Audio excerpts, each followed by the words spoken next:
Here you guys see a row that I accidentally messed up. I did not get the string on top of those other rows of string to keep the beads from popping out.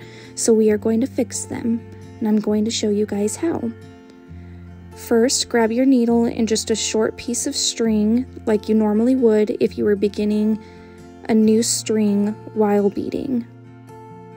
Start a few rows back from your problem row. And if you haven't seen my other videos on this technique, you can go and watch them and it'll explain what I'm doing.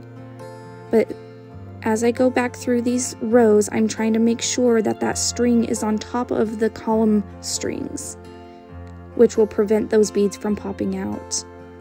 Right here is my problem row, and so I'm pressing upwards on those beads and double checking to make sure I see that needle on top of the column strings. And you can kind of see the glimmer of the needle between the beads a little bit, which means that I successfully made it. Right here I'm just tying a basic knot to secure it. And I'm going to place my needle right back through the next row. I'm having trouble seeing, so I apologize about that. Now I'm going to come back down and go through that problem row one more time just to make sure.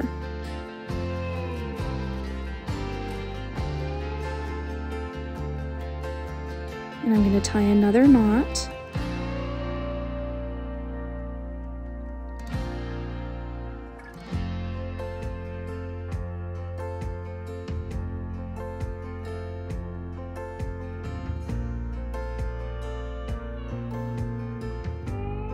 Right here, I went to cut them, but I decided that I wanted a little extra security to make sure that that knot wasn't going to come undone, so I decided to go backwards a little bit more.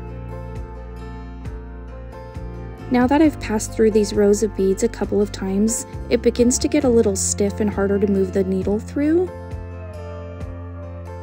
And sometimes I don't recommend that. If you haven't been beading long, it's easy to crack those beads. So once you have a little bit of experience, you can be able to tell when you're going to be able to pass through or not, and you'll see me struggle a little bit right here. My string's too short, so I'm going in backwards, and that's okay, it's not a big deal. But see how I can't get my needle through easily? And that's because I've passed through too many times, so my needle's got a little resistance against it. I'm grabbing my multi-purpose pliers that I use for my jewelry making, and I'm kind of pushing it through. And I can tell that this one's going to pass through easily, but don't force it too much. If it's not going, don't force it. You will bust some beads, and then you're going to have some missing beads, and you might have to start all over again. And there we go. There's the close-up of my fix. I hope this helped you guys. Let me know if you guys have any other questions or comments or things that you would like me to address in future videos. And thank you for watching.